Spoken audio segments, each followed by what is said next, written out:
You're tuned in to the Vintage House Show, home to the original stories of the history of house music as told by the legends, pioneers, and icons. Hosted by Kevin Mega McFall, Lori Branch, and Lauren Lowry.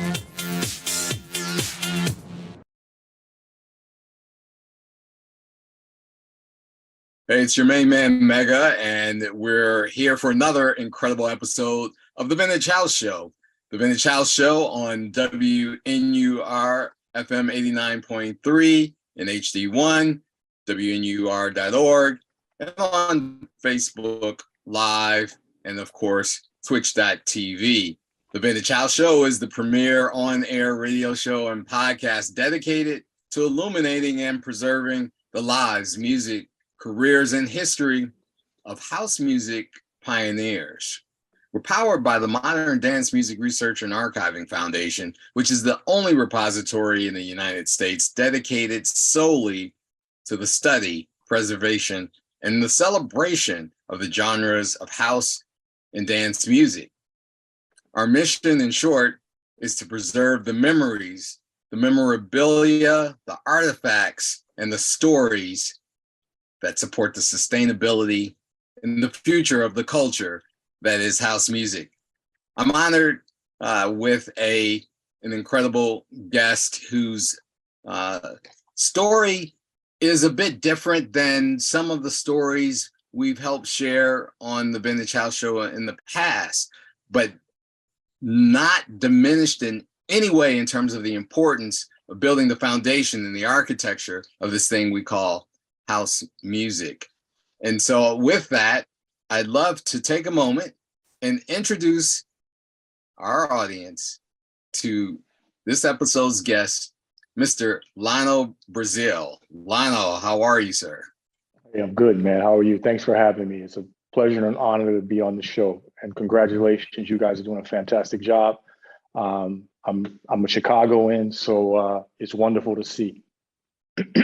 Well, we certainly appreciate that. Of course, part of our important narrative is that Chicago is the home of house music, and as such, we're working to own that narrative before it, seeps into other parts of the world. As we've witnessed that happening, tell us where you're joining us from today.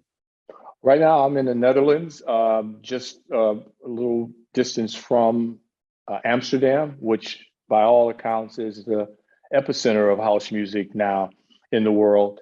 So I'm based, my studio where I work out of is Amsterdam, and I fly out of Schiphol. So yeah, I'm Dutch now, but awesome. Born and raised in Chicago. Holding on to those roots, as important as they are, but certainly you've spread your wings and taken Amsterdam, I'm sure, by storm. So let's talk about some of those beginnings and roots in Chicago. You're West Sider, right? No, well, I grew up on the South Side. I'm Creole. Both my parents are Creole, so I started school in Louisiana. I was born in Chicago on the West Side, and then my parents split, and I ended up with my great-grandmother in Louisiana. And so when I came back, when I was 10 years old, I went to South Shore. So I grew up in the South Shore area. Yes. I claim the South Side. All right. Well, South Shore, stand up, all those listening who are alum of South Shore High School. I went there. And you graduated in the early 80s, is that correct? Yes, yeah. My graduating class was 79, but I ended up coming out in 80. Okay. Was that part of the transition and moving around a bit, or? How do you mean? The 79 was your class, but you graduated in 1980. Yeah, I just didn't have enough credits on my graduating class. I was fooling around and involved in other stuff, and took me a minute, but I got out.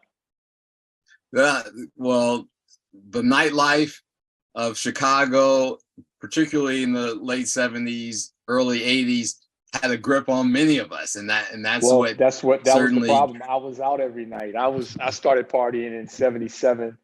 I was skating before I discovered sort of, the clubs up north. And so, yeah, '77, '78 is, I was already at after hours, and, I'd been to most of the clubs up north. And when the warehouse opened, I was there. So, yeah, 161. I was still in high school. well, we appreciate you and that candor around that story. I want to go back to something you slipped in there for us a little bit. Was we're skating. Skating is certainly taking a bit of a comeback in terms of the current generation of folks. Talk to us about what was skating life like back then. Well, it was everything in Chicago. I lived in South Shore, so my home rink was the rink on 79th and Colfax. And so it was skating rinks all over the city. And so my mom skated, everybody I knew skated. So skating, was almost like 4 or 5 days a week. Tuesdays you went to one place, I'm sorry, Roller World was the name of my home skating rink. The rink was on 95th and by Princeton Park.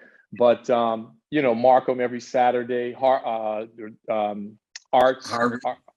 and Harvey, Yeah. yes. So we went, and they played organs too. So from 75 to about 77, that's all I did. I mean, I skated maybe even 74 to 77. All I did was skated, and I became pretty popular and well known because I was a decent skater.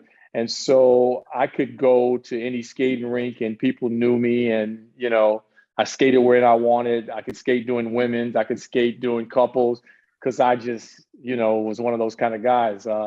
But yeah, skating first was everything. That was part of my original sort of entry into nightlife. Going out, like going to the Midnight Ramble when I was supposed to be 18, and I got in because I could skate and I knew the ushers and things like that. And I would go with older guys or my mom. And long and short of it is, what disrupted that was I had a cousin who was a little older than me. I had a couple of cousins who were a little older than me, and they had already started going to clubs up north. One of my cousins was gay, and he told me about Ron Hardy and the Den 1. So I went. And once I got in that scene and then went to the first party Robert Williams gave, I want to say that might have been this place called 161, if I'm not mistaken. I'm sure there's some fact checkers that watch your show that can help me with that. But then we ended up at US Studio, and I think that was 78. And yeah, everything changed for me. I started going to clubs on the north side, and literally stopped skating completely. Was into art and fashion, and as I was saying to Lauren a couple of days ago, I started going to the north side about 77. I was dating an older girl that went to Unity. Her name was Carrie Payne, beautiful girl, wonderful. I hope Carrie's doing well. Hi, Carrie. If you get this, you hear this. And one time she said, "Lono, you want to go to the north side?" I'm like, "What's the north side? Like, what's happening up there?" She was like, "We got to go." So we got on the train and went to the north side. And this is when Century Mall first opened. So the shops weren't even all there yet. And it blew my mind because, Chicago being one of the most segregated cities in the world, it was mind blowing that it was so inclusive. There was white people, Asian people, Latin people, straight, gay, this, that, everything. And everybody, was kind of, it was a melting pot. And that just blew my mind because I'm Creole, coming from Louisiana. I'm part Native American Indian, African, and French. And so the first language in my house was French or Creole. So I was used to sort of diversity. My grandmother was, red or darker skinned, but she only spoke French. My grandfather's mother was lighter. She could pass for white. She only spoke French. And so that diversity in my culture, in my upbringing, sort of affected my consciousness. So when I got to the North Side and saw what was going on, I completely, just dove right into the deep end. The vintage shops, the record shops, the bookstores, the restaurants, and then the clubs. I started going to clubs in 77, 78, Yes. and listening to disco music because the skate parties was all about the funk. It was about James Brown and Parliament and Barcades and Gap Band and that kind of stuff. And disco music was like hip hop is now. Disco was everywhere. I don't know when Saturday Night Fever came out, but that kind of was like the beacon call that everything was disco. Yeah, that's my skate story, and then I guess I already segued into my nightlife story about going out to clubs and listening to disco music. That And was a that nice. that Yeah. yeah. I appreciated you taking us on that journey. I did want to explore a little more around what you sensed in terms of the North Side versus what you experienced, growing up on the South Side. The diversity piece was pretty poignant in terms of coming to that realization that within the same segregated city, there was this part of the city, this neighborhood and community that embraced diversity and its inclusiveness. Can you talk a little bit more about that resonating for you and what else resulted after you experienced that? Did you ever live on the North Side, or you always commute between the two areas? Yeah, I only commuted. I dated a girl that lived North Side. I just was on the North Side every day. Every day I could. I'd get out of school and go to the North Side, especially in the spring and summer. I was always up there. Since I lived in South Shore, transportation, we had what was called I don't know what it's called now, but the IC, which went from 71st and Exchange, where South Shore meets Exchange, and goes all the way to Randolph and Michigan under the library, which is now, I think, the cultural center. So, for $1.75, I'm at Randolph and Michigan, do Magnificent Mile, hop on the Sheridan bus just to get it all in. I have to point out too, one place that I went to that sort of helped shape the perspective and my consciousness to this day was a shop on Oak Street called Fiorucci. I was gonna ask about Fiorucci. Fiorucci was like my first stop before I went further north. I would come up Michigan Avenue and then go to Oak Street to Fiorucci and hang out there. As a matter of fact, I think one of the guys that helped me sort of navigate where to go in nightlife, his name was Benny Winfield. I think his brother is Greg Winfield, the Greg DJ. Winfield. Yes. Right. So Benny and his partner was a guy named Harold Cherry. And so it was Benny and Harold, and they both worked at Fiorucci. And Fiorucci was a complete circus. I mean, it was just like, for a young man of color coming from the South Side and segregation and only having seen diversity in Louisiana in my childhood years, and then being sort of dropped in the middle of the Black experience and living in that environment and adjusting and assimilating to that, it was mind-blowing to again see a world where everybody was okay with everybody, and it had nothing to do with race, color, religion. No matter what, everybody was all in and accepted everyone, and that became sort of like the theme and the foundation for my growth, because I learned a lot more about the world through literature that I got there, music, the different people that were there. I got directed to art galleries and art shows,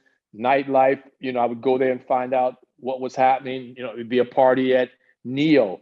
So Thursday night, I'd be at Neo. There'd be a party at Smart Bar. So Friday night, I'd be at Smart Bar. There'd be a gallery in Printing District, or the Printing House District, or the River North, or whatever it's called now. I'd be over there. And there was a cool shop called City on Institute Place. City was like a concept store. They sold furniture, they sold books, and some clothing, and different art pieces, and that shaped my life.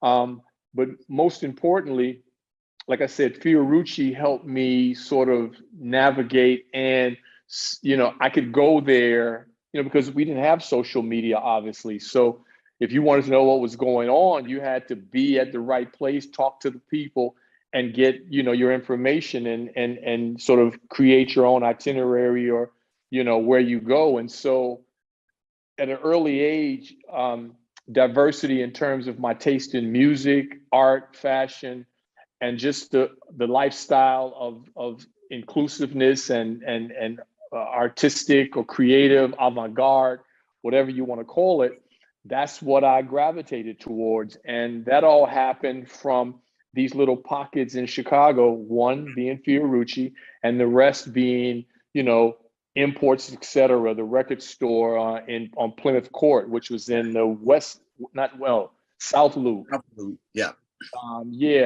Which played an important role in the development of what we eventually became known as house music.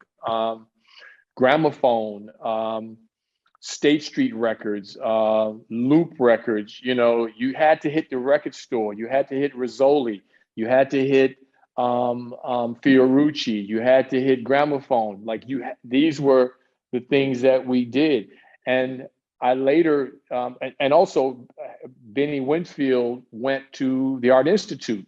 So I used to go to the Art Institute and wasn't a student. I would just show up and walk the halls, go into classes in the fashion department or the different art departments, because I knew people that I met in the clubs, and, go hang out and eat lunch in the lunchroom, in the cafeteria.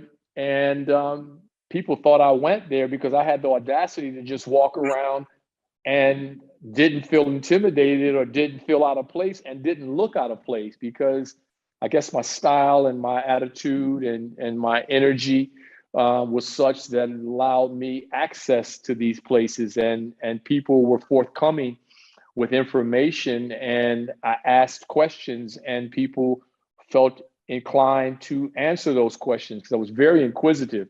And I really wanted to know what was going on and why this was this way, and who's behind this and what's going on there.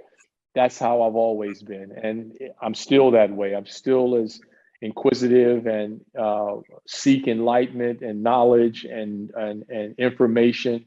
Even in the information age, I'm still. I read still. I research still. I like authenticity. I like to authenticate and establish a foundation, or understand the foundation, so that I can build, whether it be through some art that I'm doing, through my music. I still make music, which is one of the reasons why I came here. And I find, believe it or not, I say this in another conversation that I had. Amsterdam gives me that feeling. Chicago and that little pocket I was talking about kind of was like downtown New York in the 80s. It was like a precursor to that. And I fell right into, and when I moved to New York, I fell right in the middle of that, because I was already groomed and understood what was going on. And again, allowed access to certain places because of my demeanor, because of my approach, or whatever, what have you. But anyway, ask more questions, because I'm just rambling. No, not rambling at all. Again, taking us on a journey that enables us to make the connections as to some of the things that you've done and some of the places you've been, and certainly where you are today. Sorry to cut you off, but I think all the things that I'm talking about were also precursors and directly affected and influenced what we know as house music and what the essence of house music is.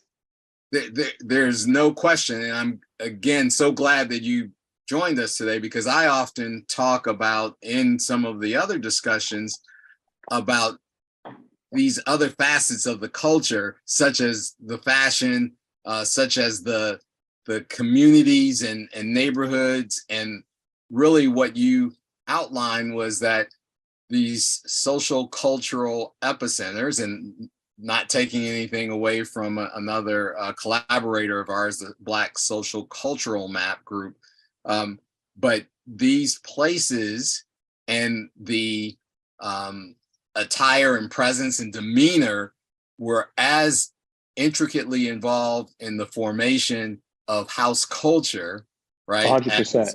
As is the music. And 100%. And so I want to circle back, because of that curiosity and authenticity you sought. I'm curious about how that showed up when you were curating experiences yourself, the parties you threw, the DJs you hired, the venues you selected. How did those things show up for you? Well, that's an excellent question.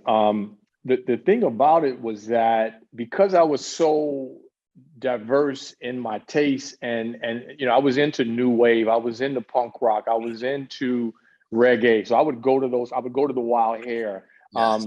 I was at Smart Bar all the time, almost every Friday or Saturday. Neo, Exit. I was going to these places. Yes.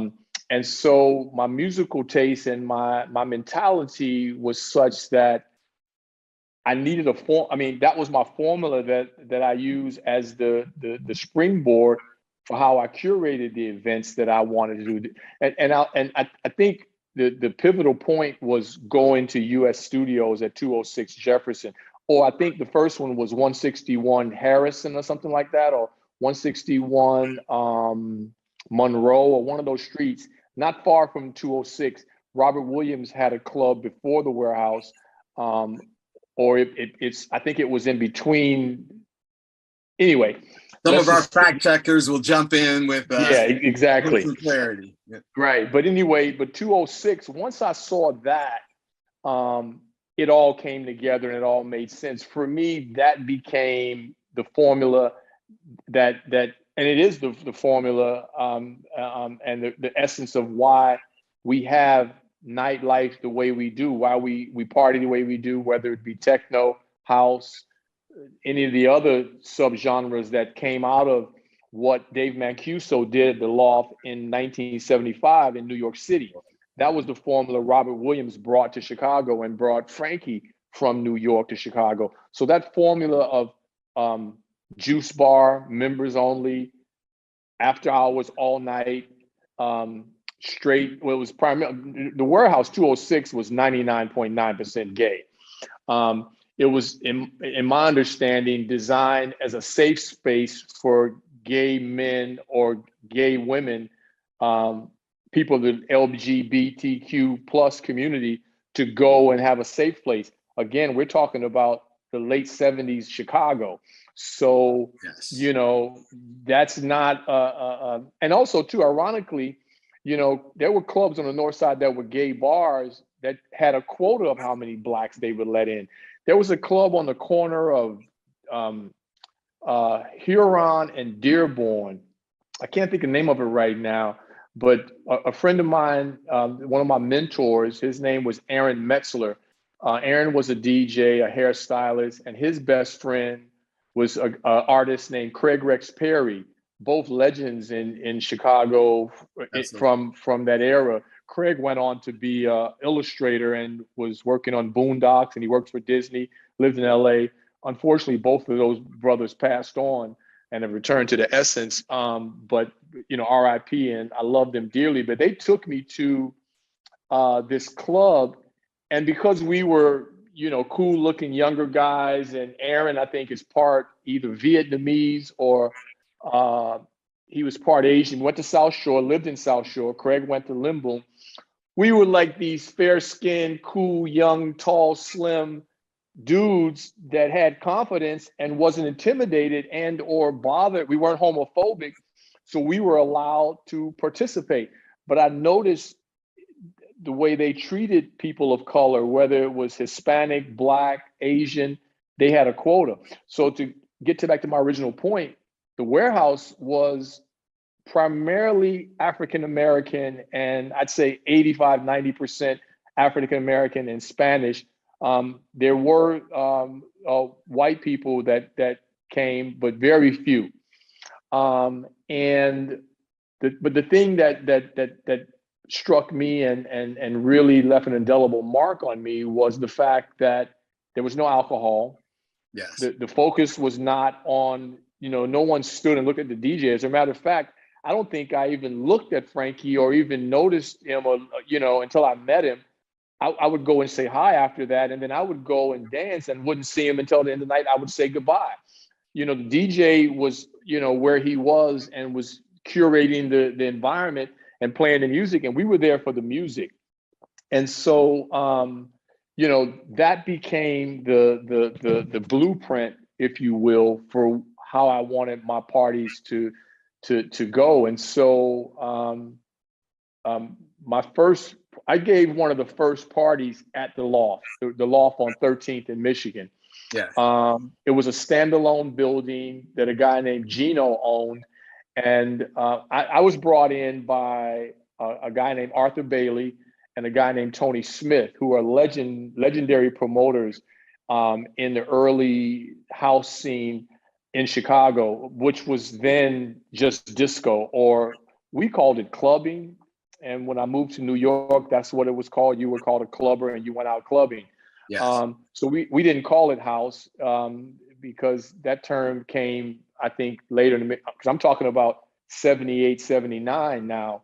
I gave my first party in 79, and I used the recreation center and my grandmother lived at 72nd and South Shore Drive in this high-rise building that sat on the lake. So the whole downstairs was glass, and the lake was out just like here through the glass. So the rec room, we turned off all the lights. We brought in a sound system and maybe a strobe or a red light.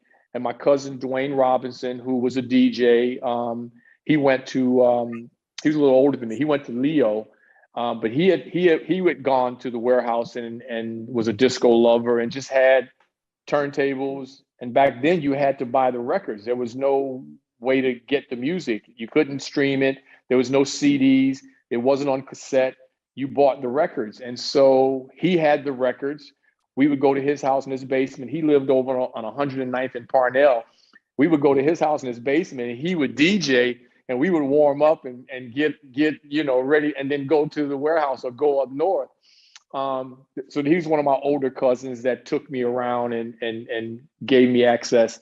But the point is that the warehouse was the blueprint. And so my grandmother lived in this building on 72nd and South Shore. So I rented it out. I went because I knew I was there all the time. So I knew the manager. I said, can I use that room for a party? And she was like, yeah, sure. It's $25. I go, okay. And I think I charged $3. And I made about $900 that night because the place was packed. We started at 10, and I think the police came about 2 because it just turned into like a mob scene. People all out on the street. It was just ridiculous. And I was like, whoa, I didn't know. I thought just a few of my friends would show up, and we wanted to just have a cool private event where we played the music we loved, disco. And kind of other new wave stuff or whatever, what have you, sprinkled in there. But that showed me that there was the potential for me to promote parties. And so my name started getting moved around the city. Because let me just start by saying I didn't know about what was going on the South Side. Okay. I never went to Mendel. I never went to any of the South Side clubs or, okay. I didn't know about, I met those people later. Yes. I met Wayne Williams later, who I hired as a DJ, and the Chosen Few. I did parties where they were hired as DJs. And the era that I started in the late 70s, it wasn't about the DJ. The promoter's name made the difference.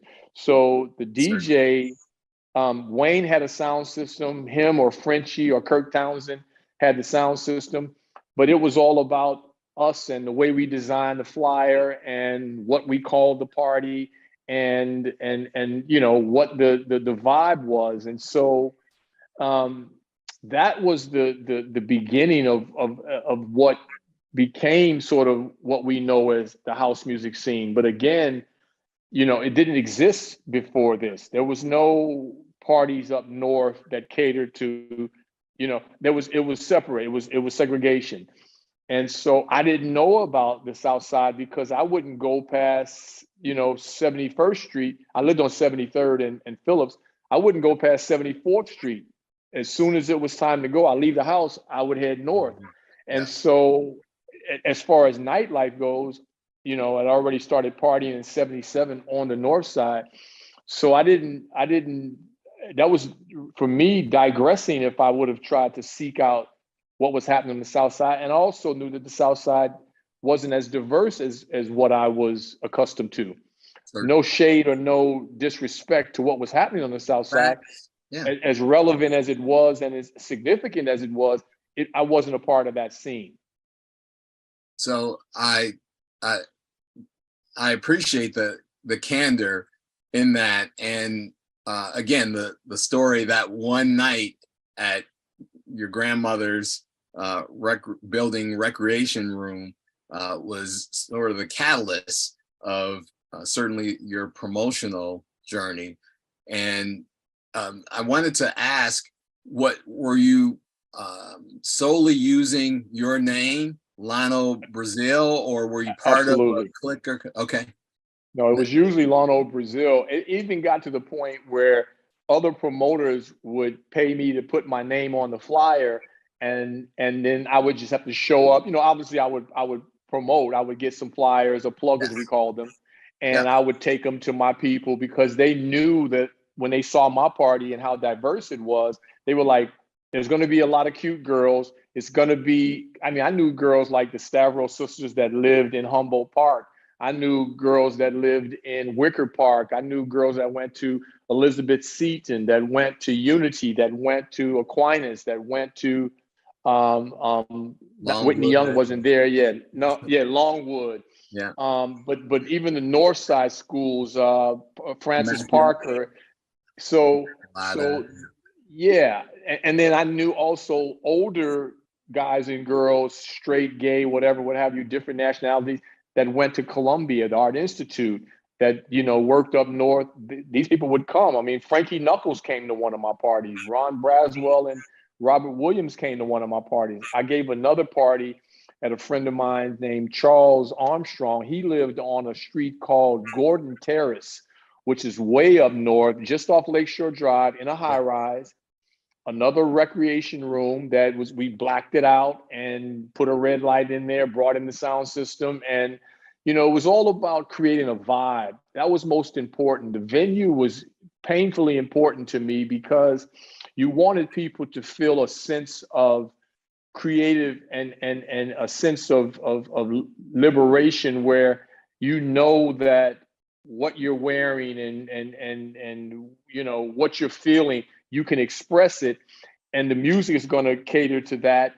And that's what we encouraged. And so, when you walk into this room that, we did things like blow up balloons and hang things from the ceiling, and, just little small things and like I said, how the flyer was designed. And I had a good friend I went to high school with at South Shore. His name was Issachar Ben Yaakov. He was a Hebrew Israelite, great artist. And we read books together and would spend hours listening to music and reading GQ magazine, and then L'Uomo Vogue and The Face magazine and ID magazine and Paper magazine and, Village Voice, and just really absorbing all this information. And that was like, our research was like furthering our studies, so to speak. It made me who I am, and it made my parties what they were. And so, again, when we started doing parties at Lofts, it was based on Dave Mancuso And another thing I wanted to point out was the reason I also started doing parties in '79 was because the warehouse was a little bit discriminatory to women. So, there was probably, like I said, 90.9% gay, and then probably 99.999% men. So the few women that came in were very close friends with somebody who was, A member. because it was a gay men's after hours private members club. Yes. And so as a result, I wanted to have a place where I would be women, and I knew a lot of girls, and I wanted the girls to experience this and bring the fashion. And we just lived this glamorous thing that we saw in magazines and GQ and Lumo Vogue and Fiorucci ads. And it was just all about that. And I knew girls that were in that lifestyle and wanted to participate, but couldn't go to the warehouse. A lot of people talk about the warehouse and use the warehouse as a jump off center for when they started partying. But, in 1978 and 79, it wasn't a lot of girls there. It's just the truth, So that's why I started giving parties, because I didn't know about what was happening on the South Side. I knew that on the North Side, I would go to Smart Bar, Exit, whatever, what have you. Girls are there, diversity. Warehouse, not so much. And so what we've learned, and thanks for that perspective, because what we've learned in talking to a lot of people now is that one of the tipping points of what changed and how house became sort of adopted, or the term, warehouse originally and then shortened to house, was that transition began to occur where there was a bit of a convergence on the warehouse, from those people that had been partying on the South Side and certainly dancing to R&B and punk and disco, converged into being able to gain access to the warehouse. And there was a point of marginal enough acceptance, right, that those that came and experienced the warehouse then went back into the corners of the rest of the city and talked about this experience of house music. And I'm sure what you did in terms of creating another dimension of that experience all led to this adoption of this conglomeration of things that became known as. Let me say this. Yeah. But the difference is, like you said, there were parties going on the South Side and in supper clubs and different places, but they weren't like what was happening at the warehouse. It was totally different, because one, I don't know, but I've heard stories. It was not dissimilar to what was happening at Mendel. It was not dissimilar to what was happening at Sawyer's and these places. They were all playing disco, but what Frankie brought and Robert Williams brought was a style of music and an atmosphere that was nothing else like it. And I have to say that it just was not. People can claim that it was already going on in Chicago. It really wasn't. I'd never seen anything like this. I'd been everywhere. And by virtue of the fact that, the Mendel parties were held at an all-boy Roman Catholic school, yes, alone says what the dynamic was. So when you bring in this creative environment and this loft environment with, very little lighting, an incredible sound system, just this, there was so many different elements of what Dave Mancuso created and what was then developed through Nicky Ciano with the gallery, and then Paradise Garage with Larry Levan. The only thing that was like those three things was the warehouse, and nothing else was like that. And even us giving parties at the loft tried to emulate that. We came close, but it still was very, very different, because aside from someone like, I would say, that I know of, Wayne Williams, who, had gone to knew who Ron. I heard Ron Hardy at Den One or Carol Speakeasy. I think it was Den One. Yes. In '77 or something like that. And so he played a different kind of music than he did at the Music Box. At the Music Box, things had evolved, things had moved forward. But what I'm trying to establish, and I want to make clear from my perspective, is that more than the creation of house music, what Robert Williams and Frankie Knuckles did was bring this Dave Mancuso blueprint for how parties needed to be produced, and the energy and how you allow people in. You know, there was a certain amount of selectiveness in the kind of parties that I gave. You know, it was people that you'd come to the door. I'm just like, I'm sorry, unless you have an invitation and you were with it. I treated it like it was a private club. You know, and to this very point, I think I want to say we are absolutely in agreement of what you just outlined, and the term that you used to emulate, right, was, I think, at the core of what I was suggesting. That is that because of those experiences being heightened and elevated and exclusive and atmospheric, the desire to emulate and try to replicate those things, around other points in the city, I think are the elements that gave way to, this cultural phenomenon that I claim house to be. It's certainly the music at the center, but the whole cultural piece was emerged by this effort to emulate. Right. And most importantly, you have to also look at the fact that if any people actually went to the warehouse, especially because I will say this, Tony Smith, Arthur Bailey, there was another guy, I'm drawing a blank. He rented out the warehouse early on. Craig Thompson was his name. Craig Thompson was a promoter that gave parties all over the city. I went to a party he gave at the Germania Club across from Old Town. In Old Town. Yeah. So, but the point is that few people tried early on. I'm talking about from my perspective, in 1979.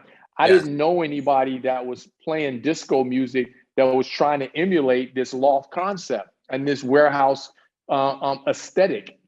It wasn't going on like that, because most people had never experienced it, didn't understand what it was. And also one thing that you have to take notice to is the fact that your clientele, the people that are there, shape this thing. Because if you got people who are young, immature, don't understand what's going on, maybe still not sure of their identity or who they are, they might be a little more reserved. So those people are not necessarily going to be forerunners or present or expose the aesthetic of what's going on in the place. But it's the people that play a role, that are like characters in a play or in a Broadway production. And a lot of those parties at the warehouse were like going to see The Wiz or Cats or one of the other, because it would be this kind of dancing and the kind of music. It wasn't all disco. It was rock. It was Latin. It was Brazilian. It was funk. It was gospel. It was, new wave. It was more like a soundscape that, and I have to say that did influence what we know as house going forward. But originally it was really designed to, it was like creating a drawing and a kaleidoscope of sound and energy and imagery through the music that inspired you to express yourself in a creative way. Even if you were in your own mind, you may not have been a great dancer, but the way you felt it and that energy became this thing that everybody connected on. And once that happened, it raised the vibration in the room. Yes. And that, I have to say, is a very unique dynamic that didn't exist everywhere else. No question about it. And particularly, we often talk about what that phenomenal sound system at US Studios, did to your body, right? Right. It not only, seeped into your psyche, but it physically moved you. And so my ears are still ringing to this day. Between Ron Hardy and the Music Box and Frankie at the Warehouse, I have what you call tetnit. There's a word for it. I can't think of it right now. But my ears still ring. Persistent ringing, yeah. Yeah, because I would leave there and I would ring until like Thursday, and as soon as the ringing stopped, I'm back in the club, and then boom, yeah. So I'm grateful to have hearing right now. Well, fascinating discussion. I'm listening a lot, and there's a lot of things I want to unpack along the way. But one of the things I wanted to get back to very quickly was that you became a brand in terms of promotions, and I love what you outlined about in these early days that the promoter was sort of the catalyst and the driver and the focal point. Without the promoter, nothing would move. DJs didn't make people come to the parties. It wasn't about the DJ. So about who you are and your name, you talked, certainly about some of the physical characteristics you shared with some of the other people that you partied with and were friends with, but you do have this powerful name that certainly lends itself well to building a unique brand. Talk about the origins of Lono Brazil, the name. Okay, thank you for that. So I'm a junior, named after my father, Lono Brazil Sr. My son is Lono Brazil III, and my grandson is the fourth. The ironic thing is that my biological grandfather, his name is Charles Savant. He was a Creole man from a place called, he's from Louisiana, from Algiers, Louisiana.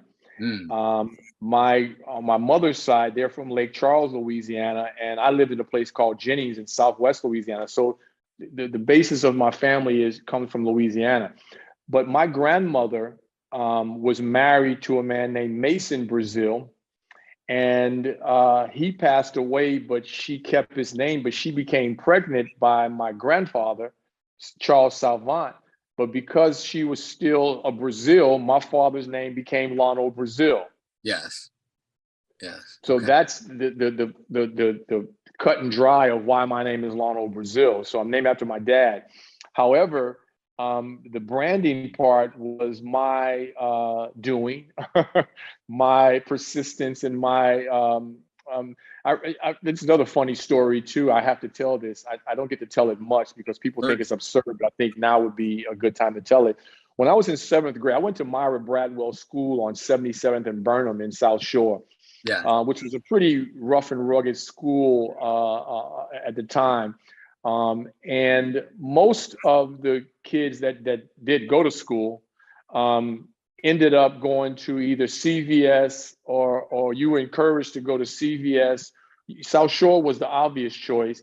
Yes. But in 7th grade, you would get a guidance counselor that would sit and talk to you about your grades and what you wanted to do for your 8th grade. So you could take a couple of courses and then where you were going to go to high school. And so I'd never met this woman. And most people that came before me talked about, they went to see the guidance counselor and I'm going to go to CVS and I'm going to go to Lane Tech, or I'm going to go to Lindblom Tech, or I'm going to go to this school, Bowen, or whatever it was, or South Shore, because I want to study this, and starting to get you prepared for the future. Because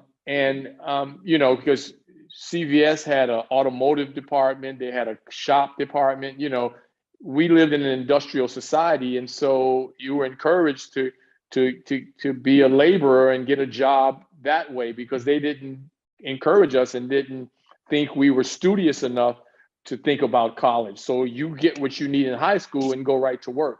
That was sort of the theses and the foundation for what I was interpreting was going on at the time.